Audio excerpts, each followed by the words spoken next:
ഇന്നത്തെ എൻ്റെ റെസിപ്പി ദോശയ്ക്കായിട്ടുള്ള ഒരു അടിപൊളി മസാലയാണ്.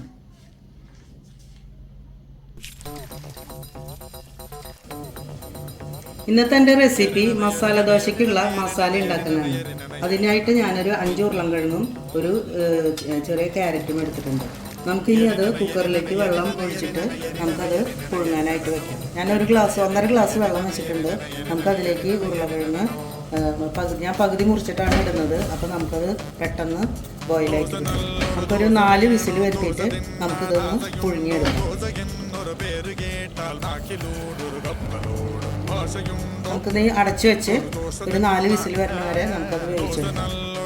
അപ്പോൾ നമ്മൾ ബോയിൽ ചെയ്ത് വെച്ച പൊട്ടാറ്റോ നന്നായിട്ട് വെന്തിട്ടുണ്ട്. ഞാനത് ഇനി നമ്മളതൊന്ന് മാഷ് ചെയ്തെടുക്കാണ്.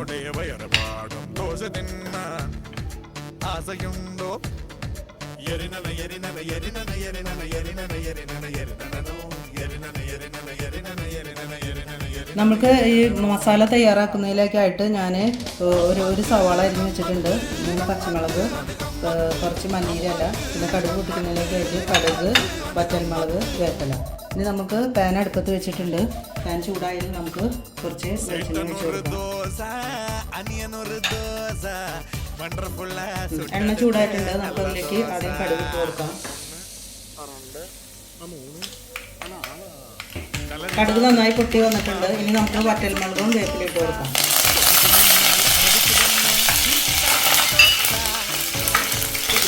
ഇതിലേക്ക് നമ്മൾ ഇട്ട് വെച്ച സവാളയും പച്ചമുളകും ഇട്ട് കൊടുക്കാം. നമുക്ക് നന്നായിട്ട് ഇളക്കി യോജിപ്പിക്കാം. നമ്മളതിലേക്ക് ഞാൻ 1 ടീസ്പൂൺ ഉഴുന്നുപരിപ്പ് ഇട്ട് കൊടുക്കുന്നുണ്ട്.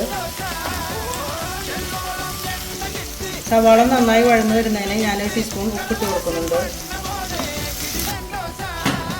നമ്മളെ സവാള ഏകദേശം വഴന്നു വന്നിട്ടുണ്ട്. സവാള അധികം ബ്രൗൺ കളർ ആവണ്ട. അതപ്പോഴേക്കും നമുക്കൊരു 1 ടീസ്പൂൺ മഞ്ഞൾ പൊടി ഇട്ട് കൊടുക്കാം. ഇനി നമ്മളിതിലേക്ക് ഒരു 3/4 ഗ്ലാസ് വെള്ളമാണ് ഒഴിച്ചു കൊടുക്കുന്നത്. വെള്ളം ഒന്ന് നന്നായി തിളച്ച് വരുമ്പോൾ നമ്മൾ മാഷ് ചെയ്ത് വെച്ച പൊട്ടാറ്റോയും ക്യാരറ്റും ഇട്ട് കൊടുക്കാണ്.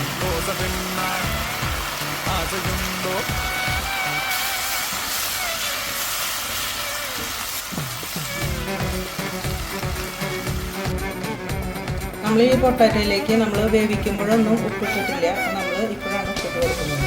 നമ്മുടെ ആവശ്യത്തിനനുസരിച്ച് നമ്മൾ ഉപ്പിട്ട് കൊടുക്കും.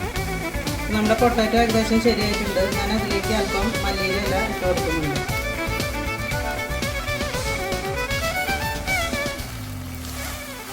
നന്നായിട്ട് ഇളക്കി യോജിപ്പിക്കാം. അപ്പോൾ നമ്മുടെ മസാല ദോശയുടെ മസാല, അടിപൊളി മസാല ഇവിടെ